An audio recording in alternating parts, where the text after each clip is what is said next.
Olá, alunos da Rede Estadual de Ensino. Nós vamos começar agora uma série de aulas temáticas de linguagens para você que está se preparando aí para o Enem deste ano. Eu sou a professora Miriam Ferreira e você vai me ver aqui em algumas aulas, né, sobre temas muito importantes que não estão sendo abordadas aí nas aulas regulares, mas que elas são extremamente pertinentes para a sua redação, para a prova de linguagens, até para as provas aí de humanas. Gente, ó, vai pegar um monte de áreas aí interessantes. Então, o que seria interessante? Pega aí o seu caderno e vai anotando, ó, aula de tal coisa, a professora Miriam falou sobre tal assunto, eu tenho que ficar esperto sobre determinada coisa. Então vamos lá, a aula de hoje, a aula de número 1, vai falar de um tema maravilhoso e que vocês, eu acho que são assim, ó, experts nesse assunto, que é sobre a linguagem dos memes. Professora do céu, você vai trabalhar sobre memes.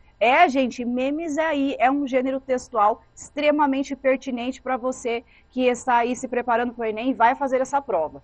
Só que a gente precisa entender, então, um pouquinho sobre esse gênero textual muito importante que brasileiro aí, né, gente, é craque em memes, em fazer memes. Então, o objetivo dessa aula é compreender os memes como uma forma de linguagem, tá? Então, é uma forma de comunicação, é o meme. O que mais? Analisar aí o impacto que os memes têm na nossa vida diária.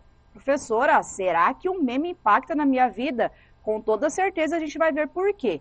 E o que mais? Relacionar a interpretação dos memes com habilidades exigidas no Enem. Olha só, esse gênero textual aí tá lá, gente, na matriz de referência, então, do Enem, você tem que saber sobre ele. Muito bem, a primeira coisa que a gente precisa aí se perguntar é, mas peraí, o que é meme? Onde que surgiu essa expressão? Na verdade, memes, né, vem da palavra memesis, do grego aí, né, o grego antigo, que fala aí sobre imitação. Só que aí a gente vai fazer um pulo temporal e nós vamos aí para um biólogo, gente, chamado Richard Dawkins, de 1976. Ele escreve um livro e ele fala sobre a questão que a imitação, que na verdade que a gente repara... Gente, o Edu tá tirando minha atenção aqui, tá? Só por causa disso, por isso que eu dei essa paradinha, porque o Edu tá me atrapalhando. Bom, olha só, gente, voltando aqui porque o Edu tá me desconcentrando. O que acontece então? O Dawkins, então, ele fala, gente, que existiria ali o gene, ele é uma unidade que nós temos de informação que é repassado. E aí o que acontece? Ele fala, então, que há determinadas coisas que elas são repassadas de geração em geração, como um gene, né? Questões culturais, de hábitos.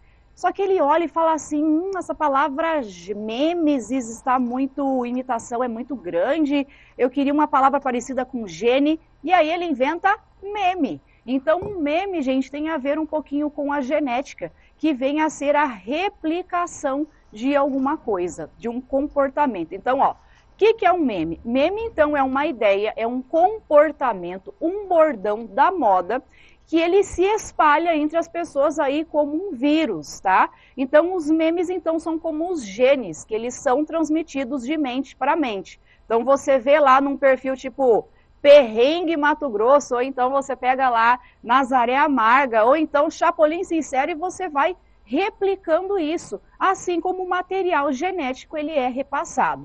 Pois muito bem, gente. E aí a gente tem que pensar a importância das redes sociais, a importância da internet para a proliferação do meme. Porque olha só, não adianta a sua professora falar assim, ó, olha, a aula hoje de produção textual é produzir um meme. Gente, o meme ele só existe por causa da internet. Então, assim, eu preciso desse ambiente de proliferação de informação rápida para que eu consiga, então, repassar e que ele tenha finalidade, né? Porque, então, assim, sem a internet, o meme não tem por que ele existir. Então, a rede social ela é extremamente importante para a questão da proliferação dos memes aí, ok? Por quê? Por causa da rapidez das redes sociais, rapidez da internet. E brasileiro, né, gente, a gente adora ficar ali horas rolando o feed, vendo memes engraçados e repassando para todo mundo da família, para o seu melhor amigo. Pois muito bem, então, gente. Mas aí a gente precisa analisar aí, para de olhar para a Chloe, tá, gente? É para olhar aqui para mim, tá? Por favor, presta atenção à aula. O que acontece, então? A gente precisa entender, gente, que a questão como que a linguagem do meme funciona. Então você já sacou que o meme ele te vicia. Só que aí você tem que prestar atenção que há uma diferença entre o meme e o viral, tá? Vamos pensar aí em TikTok e Instagram, então. O viral, gente, eu só pego exatamente o vídeo do jeito que ele nasceu. Às vezes é aquele vídeo que alguém pegou sem querer alguma cena e você só vai replicando sem alteração. No caso do meme é diferente. Eu tenho uma imagem base, então vocês devem ter visto muito a imagem aí da Chloe, né, gente? Que ela é antiga, essa imagem aí. Gente, você deve ter visto essa imagem com tanto texto diferente, e aí é a diferença para o meme.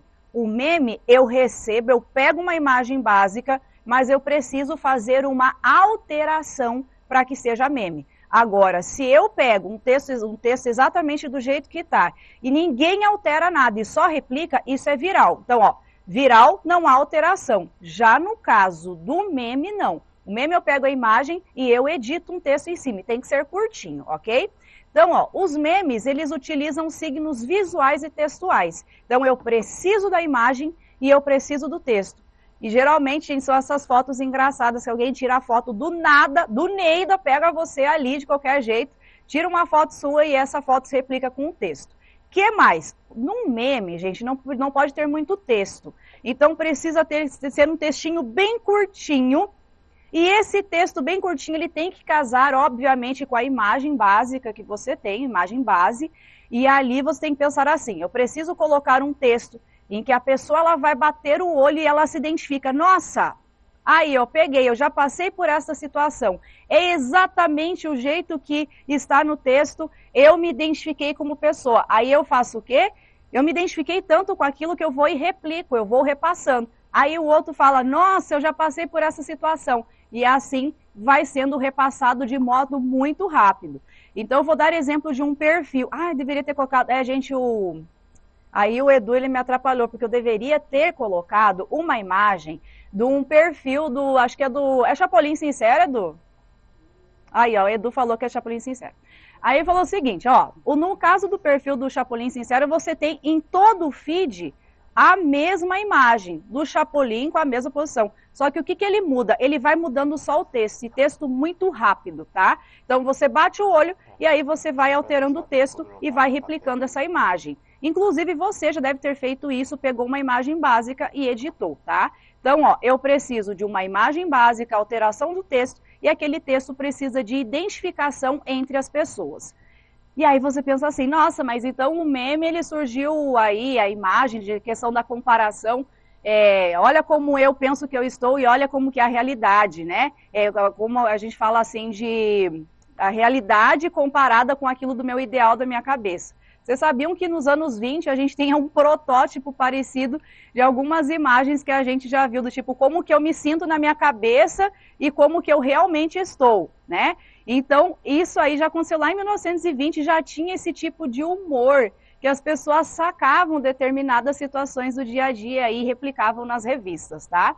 Então, a questão da estrutura textual do meme, eu preciso de um texto curtinho e impactante. E detalhe, meme, gente, não tem a menor graça, ainda mais para nós brasileiros, não tem a menor graça se não tiver muito humor e muita ironia. E detalhe, nós amamos fazer uma intertextualidade. O que significa isso? Pegar uma imagem que todo mundo já viu e fazer aí um cruzamento com questões cotidianas da nossa vida, né?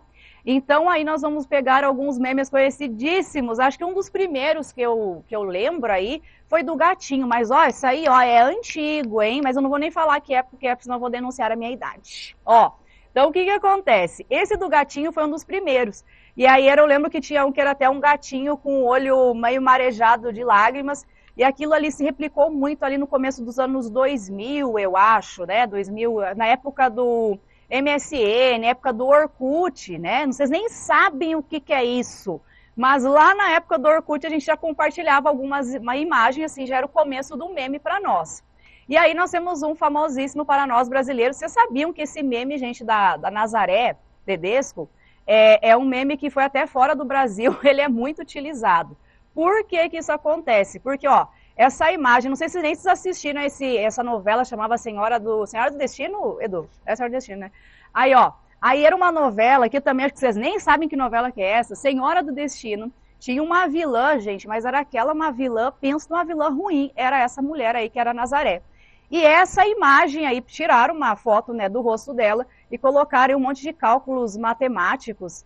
Isso aí viralizou para toda vez que você fica assim, nossa, não sei o que é isso, meu Deus, buguei, deu bug na minha cabeça.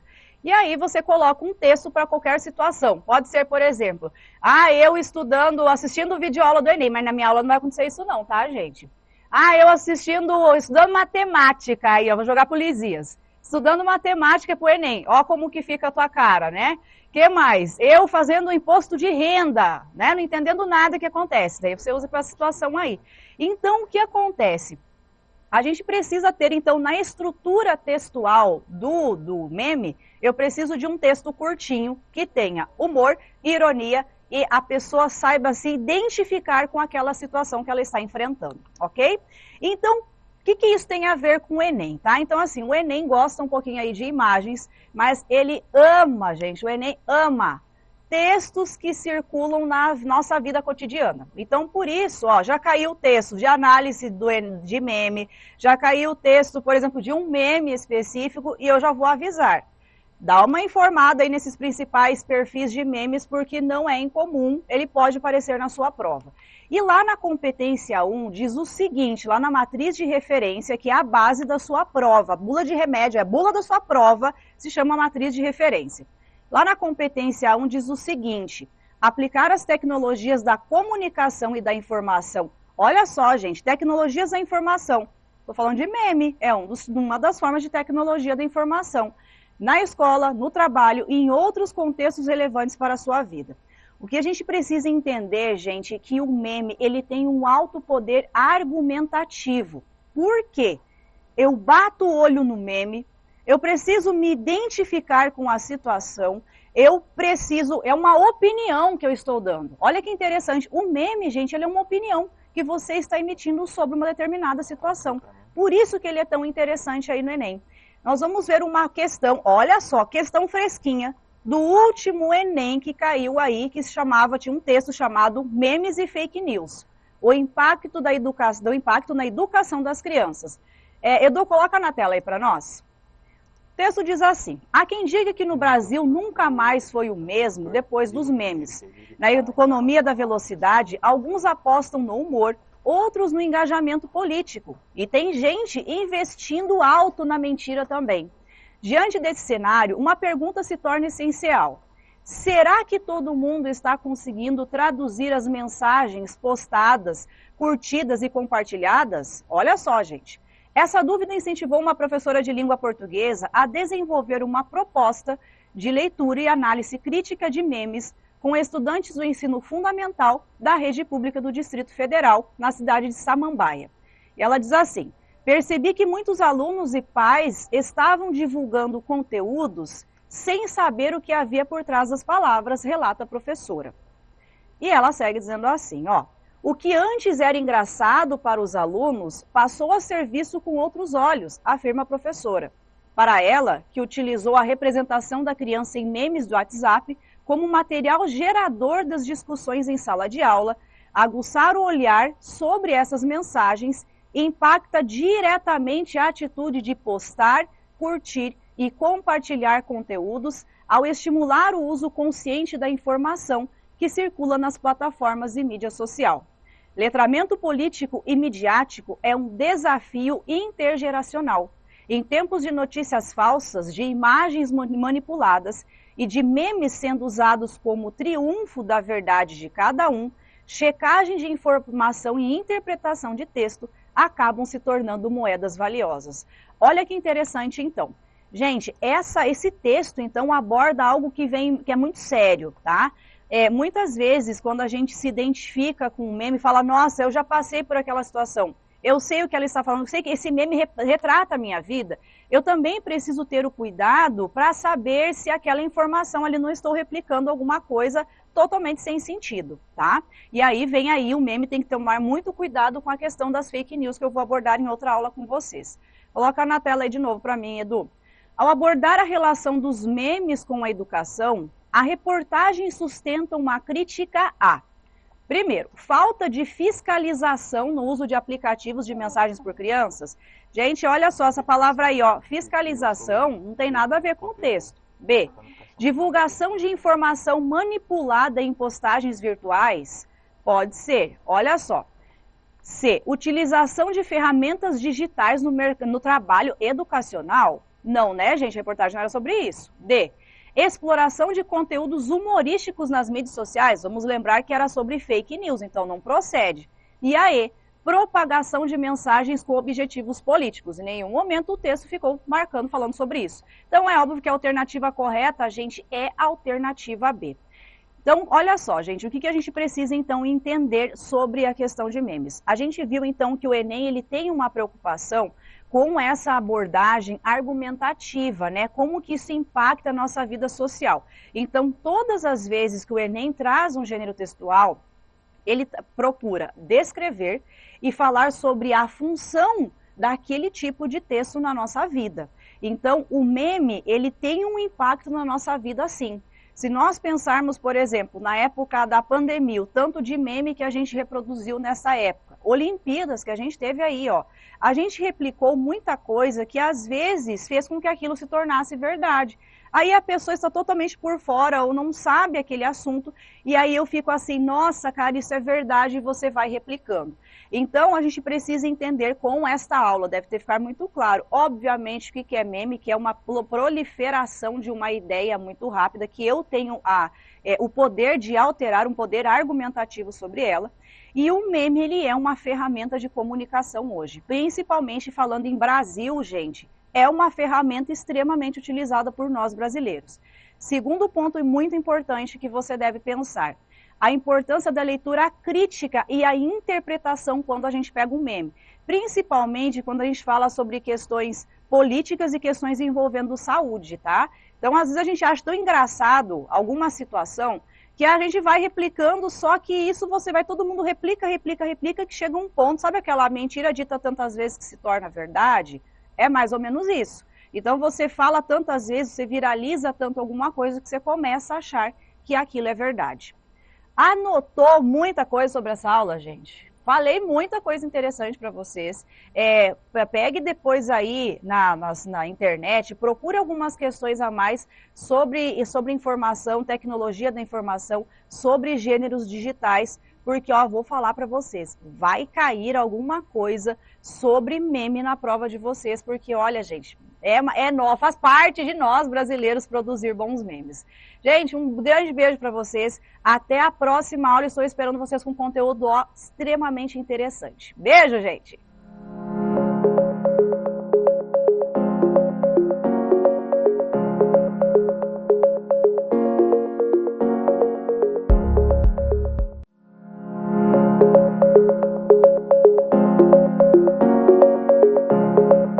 Olá, as boas-vindas a você que acabou de acessar a aula do Pré-ENEM Digital Mato Grosso. Eu sou o professor Carlos Magno, sou professor de Biologia e você conheceu o nosso primeiro contato no sábado passado, onde eu me apresentei e disse que a gente acompanharia seus estudos em Ciências da Natureza. Nesse encontro de hoje, de segunda-feira, a gente trabalha as nossas primeiras aulas de Biologia durante o ano. Lembra que o nosso objetivo é a sua aprovação, é seu melhor resultado e, acima de tudo, o conhecimento. Vamos começar? Vamos lá? Nesse encontro de hoje eu reservei um trabalho para a gente que é bem agradável aos olhos de muito. Para você que pretende fazer um curso na área da saúde, na área de medicina, na área de enfermagem, obstetrícia, qualquer área dessa natureza, esse tema vai nos ajudar bastante. O tema se chama Fisiologia. É uma ciência dedicada aos estudos de sistemas e funcionamento dos organismos. Nós vamos trabalhar com a fisiologia animal e nessa questão também fisiologia vegetal. Então, tanto os sistemas do corpo humano quanto os sistemas dos vegetais acontecendo em simultâneo. Vamos lá. Nossa primeira pergunta convidada para esse trabalho de hoje é uma questão da Unesp, a Universidade Estadual de São Paulo. E aí você pode se perguntar, mas eu estou me preparando para o Enem. Por que essa banca da Unesp pode me ajudar? Galera, a gente garante uma coisa para você que nos assiste.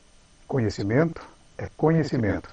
E a Unesp, ela tem uma pegada muito próxima ao jogo do Enem. Então, quem aprender aqui, aprende para todas as bancas, para todas as finalidades. primeira questão da Unesp está na tela para a gente. Vamos lá, Edu. Vamos para a tela agora para você acompanhar a leitura junto com a gente. Unesp 2021. Leia os versos da canção Tenho Sede, composta por Anastácia e Dominguinhos. Vamos conversar um pouquinho aqui, ó. Antes de começar a questão. É comum que a gente veja um movimento do Enem, do INEP, que elabora essas provas, essas questões do Enem, de uma redução de fronteiras entre as ciências. Cada vez mais, menos se vê um limite entre, por exemplo, matéria de biologia, química e física. Você começa lendo uma pergunta, você fala, cara, acho que essa pergunta aqui é de física. Vai andando um pouquinho mais, você percebe, não, é química. E quando termina ali o comando da questão, era uma questão de biologia. Então, isso é muito comum dentro de ciências da natureza. E hoje, para além disso, nós vamos mostrar que as ciências também, as grandes áreas como ciências da natureza, ciências das linguagens, ela também se conversa. Então, nós vamos fazer uma troca agora entre duas grandes áreas. A área de ciências da linguagem e das ciências da natureza. Por isso, essa questão da Unesp foi escolhida para a gente ter esse nosso primeiro contato juntos. Vamos dar uma olhadinha de novo na tela para continuar a leitura. Vamos lá. Essa é a obra de Anastácia e Dominguinhos. Na verdade é uma música e quem tem talento para cantar fica à vontade. Agora eu não vou te dar o susto de ouvir a minha voz cantando, porque senão você realmente vai tomar um sustinho aí. Eu dei uma passada aqui na tela, mas está tudo bem. Vamos lá, vamos dar uma olhadinha na letra dessa obra. Traga-me um copo d'água. Tenho sede, e essa sede pode me matar. Minha garganta pede um pouco d'água, e os meus olhos pedem o teu olhar. Na segunda estrofe, a gente continua a obra ainda. Ó. A planta pede chuva quando quer brotar. O céu logo escurece quando vai chover. Meu coração só pede o teu amor. Se não me deres, posso até morrer. Vamos lá, vamos de volta aqui? Você viu que a obra é sensacional. E essa obra traz, além de uma belíssima mensagem de amor, um romantismo em si, ela traz algumas ideias intrínsecas. E aí que nós vamos ter a conversação entre as áreas que a gente pode explorar a fisiologia e o casamento da área de linguagens. A Unesp também tem cada vez mais esse movimento de diminuir fronteira entre os componentes de uma ciência e também as fronteiras entre as ciências. Por isso agora a gente vai navegar nos pedidos do comando do autor e nas alternativas que fazem esse casamento entre as ciências. Vamos lá, na tela mais uma vez a leitura agora do texto, o comando, o pedido da pergunta. A canção menciona escassez d'água, que pode afetar tanto os animais quanto as plantas. Você percebe aí que nós temos a fisiologia, tanto animal quanto a fisiologia vegetal. E continuando agora, a partir do texto base, o comando definitivo, o pedido que o autor espera de nós. O hormônio humano e o hormônio vegetal, que atuam para a economia de água nesses organismos, e uma figura de linguagem que aparece nesses versos, são respectivamente. Vamos conversar sobre isso? Você percebe que eu estou fazendo uma leitura muito pausada, muito devagar. Quem acompanha a leitura fala, não podia ser mais rápido? Não, não podia. Nesse nosso primeiro contato precisa ser assim. Precisa ser uma leitura paciente, uma leitura atenta, pausada, para a gente pensar naquilo que está lendo. A gente precisa dessa atividade de letramento, né, de entender o que está escrito.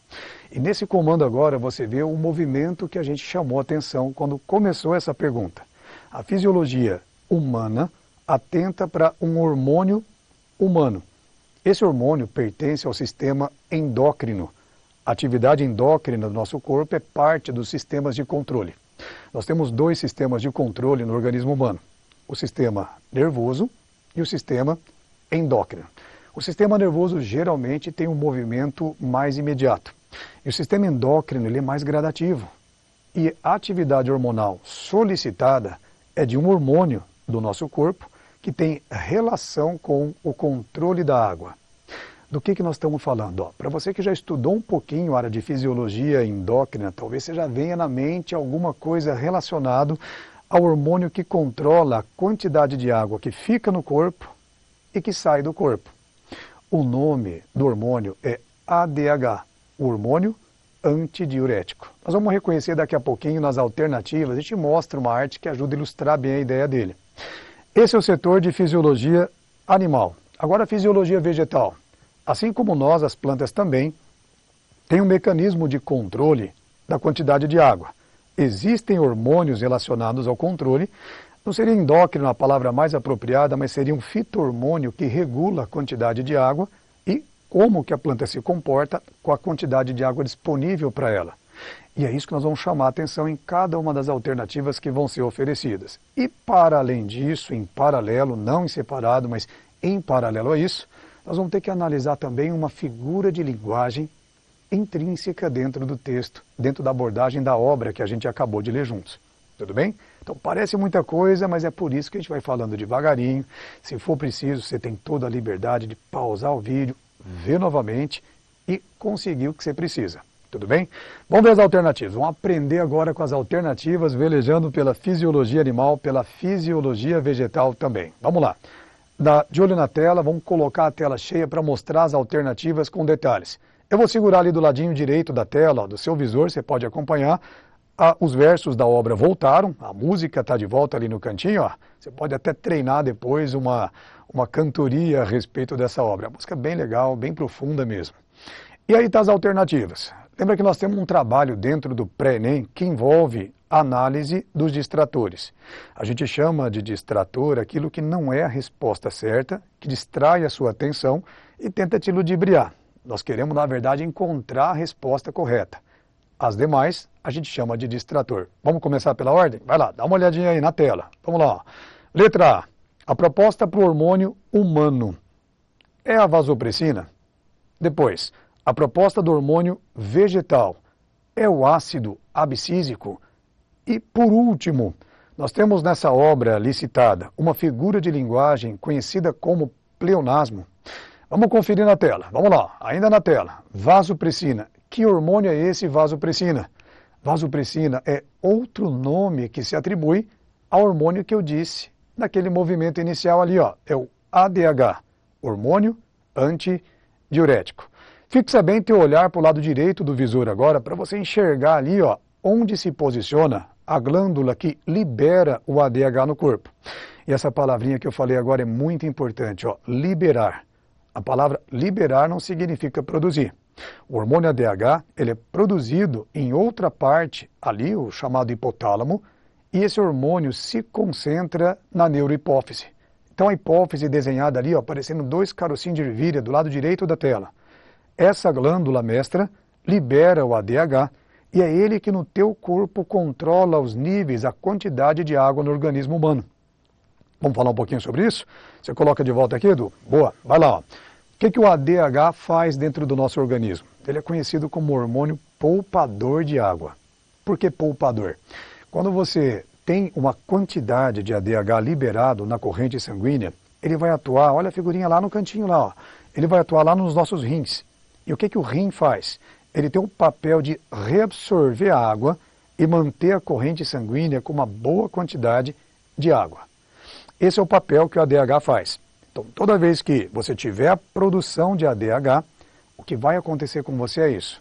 A quantidade de água que seria eliminada na urina é reabsorvida para a corrente sanguínea. Por isso o poupador. Ele não permite que o corpo desperdice água e você perca a água na urina em grande quantidade. Essa é a função do hormônio ADH.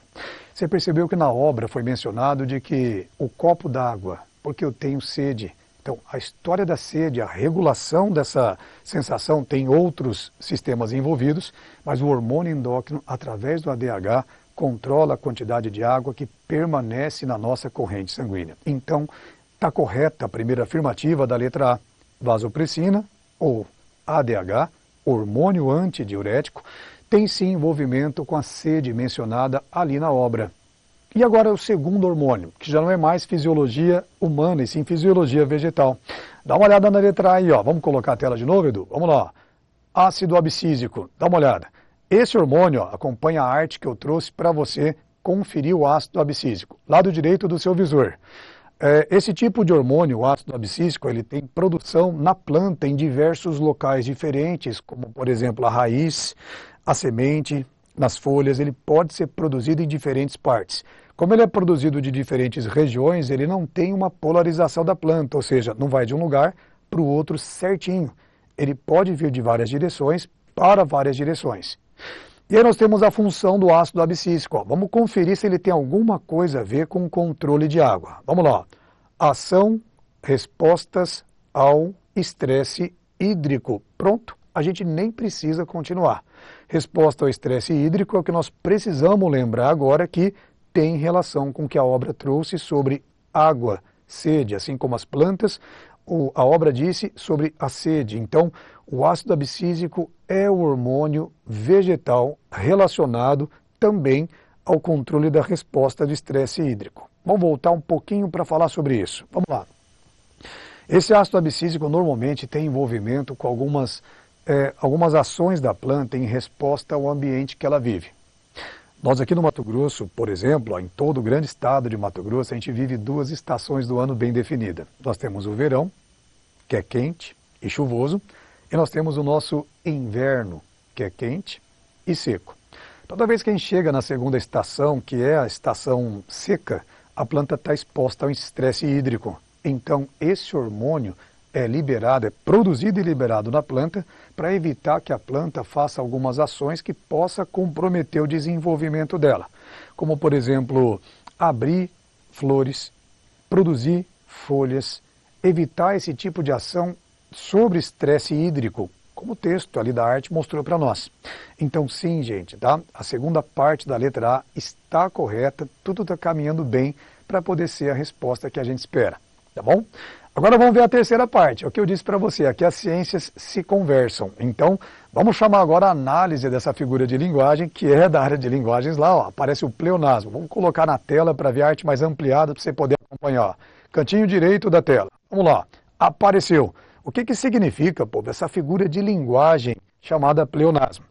Aí, povo, eu vou pedir licença para os professores da área de linguagem para me aventurar aqui. Mas pelo pouquinho que a gente consegue lembrar, o pleonasmo é uma figura de linguagem que caracteriza o óbvio, a repetição, o óbvio. Como, por exemplo, acompanha na arte ali em cima, ó, tem hemorragia de sangue. Se é hemorragia, logo é de sangue. Outro exemplo, ó, 2 metades.